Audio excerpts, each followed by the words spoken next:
Hey, what's going on, everybody? Welcome to the first of many preview videos we will be doing this year on the Jackal Den YouTube page.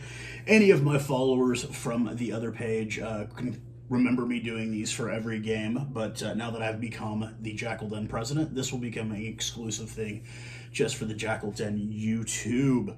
For those of you not in the know, get to the game early. We're a little over 24 hours from the Dallas Jackals starting the 2023 campaign.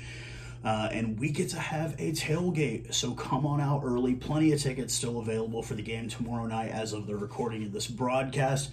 Come out early.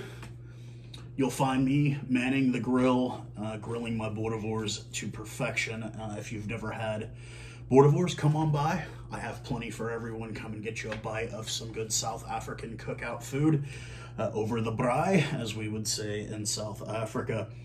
But let's go ahead and just get into it. Obviously, the return of Major League Rugby here to North Texas and to the United States, man. The league's game started last night on Friday. Couple of good ones that we had. We had Toronto going down and losing to Atlanta.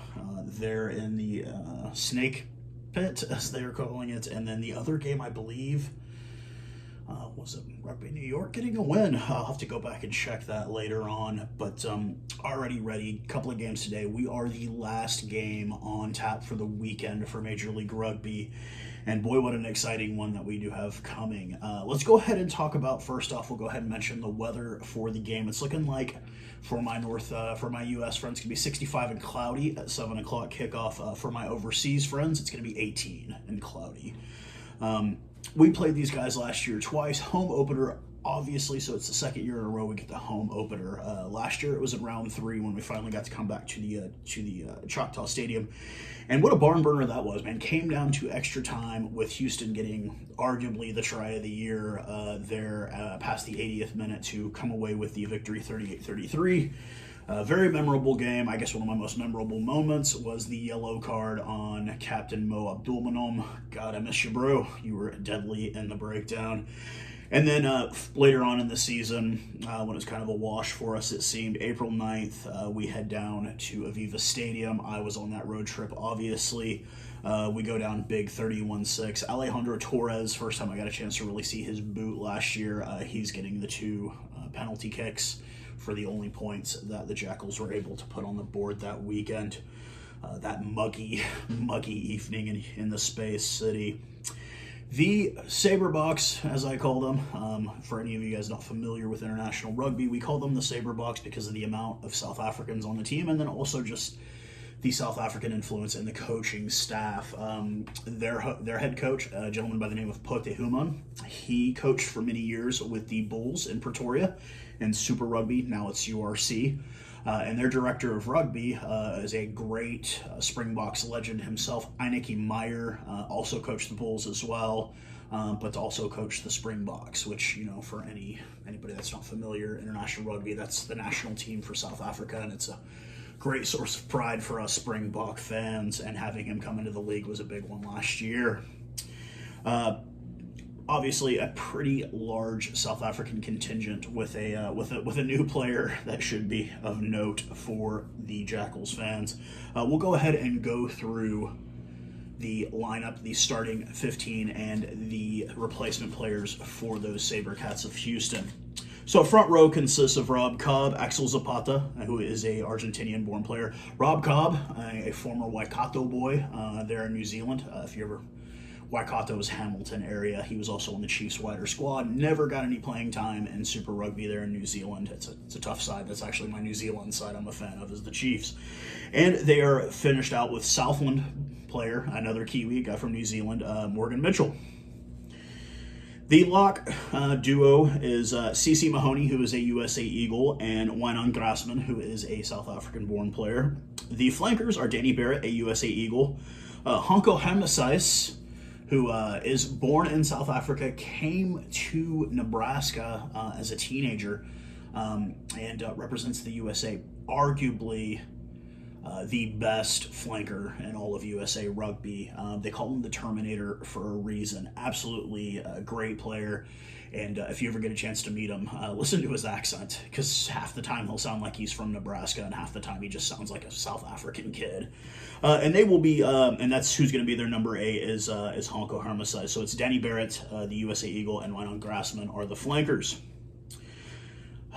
Former Jackal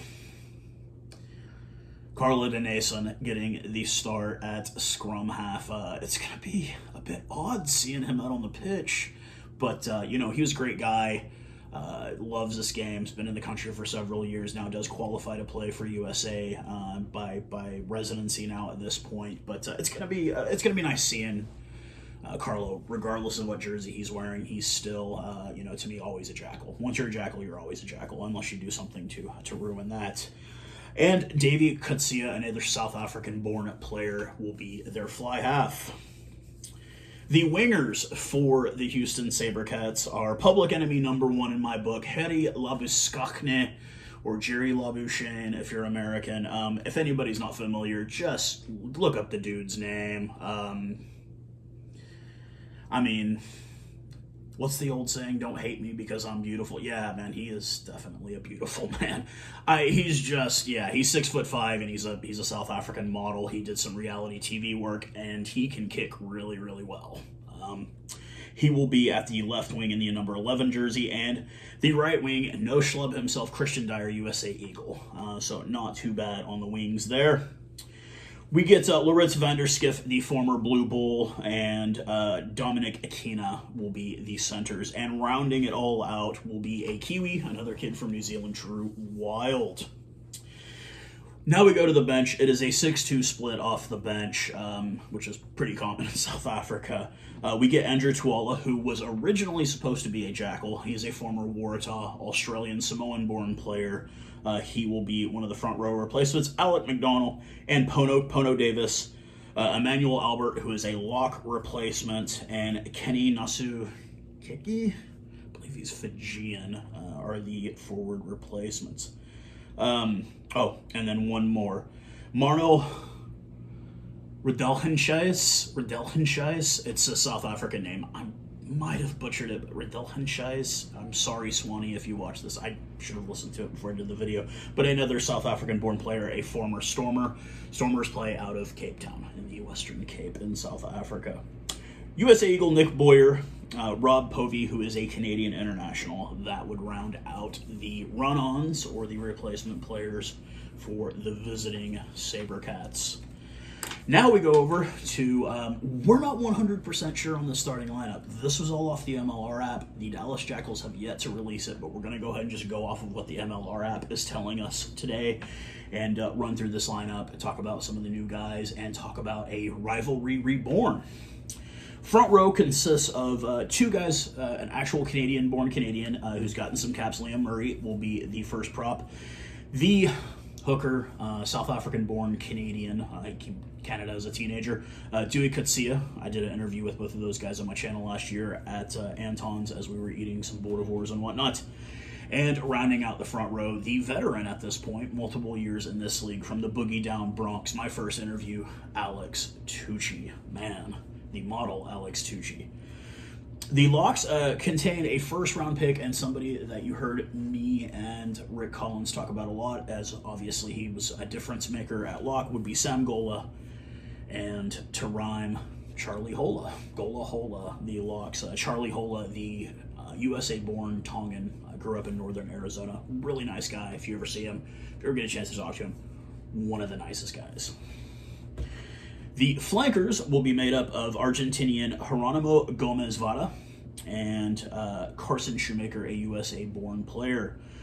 And anchoring that scrum will be Namibian international Adrian Boyson, getting a last little bit of playing time before his team goes to the World Cup in France later this year.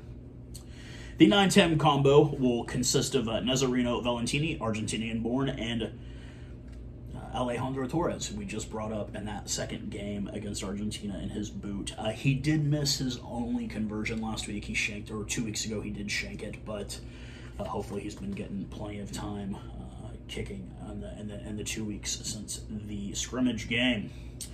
Local born product, Michael Patrick Medina will be in the number 11 jersey, and his opposite, DC's own, Kutztown grad, second year with the club. The weapon is what I called him. Yes, you know who I'm talking about, Aaron Gray, and that number 14 jersey getting a chance. For those of you who were not at the home opener last year, before Harry Labuskakne went down with an unfortunate knee injury, it wasn't a knee injury. He forearmed Aaron Gray right in the face because Aaron Gray was going to burn his ass. Excuse my French, but yes, Aaron Gray was going to burn around him. He laid a forearm straight into Aaron's face. It was a height difference, obviously, but I'm pretty sure that Aaron Gray's scrum cap will be on, eyes will be up, and God, it would be nice to see him burn Harry. Just to say, hey, look, Bo, you might be tall, but you're not as fast as me. Those would be the winger combo. Argentinian-born, USA qualified, and pretty much a model at this point himself, JP Aguirre, and first try scorer in Jackals history, Campbell Johnstone, will be the centering combo. And in the back, no slouch himself. Obviously, a guy that proved himself time and time again last season out on the pitch. None other than speedy Eric Naposki, which he will be needed. I will let you know that why in a moment. The replacements, looks like we are going with a 5-3 split with the replacements. We will get Canadian international Kyle Steeves, Connor Robertson, and the professor himself, Herman Achenbog, being the front row replacements. Conrad Aurora, or El Bigote, the mustache that brings him power, will be coming off in relief.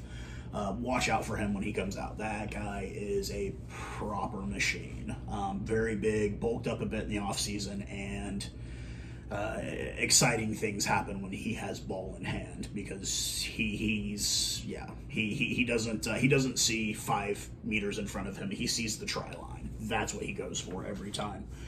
And then we get the Fijian that just came in the last 2 weeks. Big Mike. I'm not even going to try and pronounce his name, but this guy is like 300 pounds, 6'5". He is a massive, massive man. Pretty sure he will be a lock replacement at that size. The back replacements, a gentleman who definitely made my list of players of the game in the scrimmage game, would be Danny Christensen. American Samoa-born, USA raised James Viafale, who will be the wing replacement, and Marcos Moroni will round out the replacements. So, as I brought up just a moment ago, speedy Eric Naposki at 15. So these are two teams that are typically, for those of you who are not familiar with international rugby or terms of international rugby, we have something called a box kick. When you see the guys stop and then everybody's lining up to get the ball, you'll see the scrum half getting the ball out of the back of the ruck. Typically, you'll see them offload the ball to somebody and continue with forward progress. Well, Argentina and both South Africa are notorious for what is called the box kick. And what the box kick is instead of him offloading it to a player, he will take it and he will kick it as high as he can with a little bit of forward momentum, not usually a lot, and then we will go and run down the ball. We are both Argentina and South Africa are both notorious for this style of play. Now, some people are not a big fan of it. Obviously, I am because I am a big Springbok supporter. Sometimes it can be your Achilles heel, but I think with two teams like this, it's going to be very, very interesting to see how much box kicking does take place. And having somebody like Eric Naposki in the back who is good under the ball, who can catch the ball and pick up speed almost immediately, it's going to be interesting to see what kind of things happen. This could be a battering ram game where we try to run it in the front row, or this could be a game of nothing but speed and air. It could be a lot of kicks, and it could be a lot of runs, and it could be a lot of wide wing passes. You never know. You never know in these games, but with the typical style of play, we have an all-Argentinian coaching staff. They have a South African coaching staff. So you never know what you're going to get. This may be an aerial battle. You might see a lot of kicking in this game. And for me, for one, like I said, I don't mind that because you get a lot of interesting collisions when the ball's in the air. So sometimes there's a bit too many penalties, but having somebody like Naposki under the ball in the back, having somebody come off in relief like Conrad Aurora, who we saw chase down a pass and score the try that he did 2 weeks ago, it's going to be interesting to see how we do. We do have the speed, we do have the size. Obviously, Houston making the playoffs last year after the... they were going to make it anyways, but, we had some issues with the Giltinis and Gilgronis ownership, so they were taken out of the playoffs. And if anybody who's not familiar with this league hasn't followed it for a while, Houston was in the basement until last season. They were in the bottom of the league. They were not that great, and they got a new coaching staff and turned it around in 1 year. So those of you who are newer fans of the sport, maybe you became a fan last year with the Jackals, we get the opportunity to see that a coach can change things in one season. We saw it with Houston. We saw it with Austin. They're the only other team in league history to have a winless season, and they were one of the best teams in the league last year. Now, you could say, well, the office issues, money, that kind of thing. You could say, yes, that was kind of rough, but still, a coach can turn a team around. And I think that's what we have here. We have coaches that can turn the team around, not just in head coach Agustin Cavallari, but in Mario Ledesma. This is a world-class coach, guys. He's coached at the highest levels.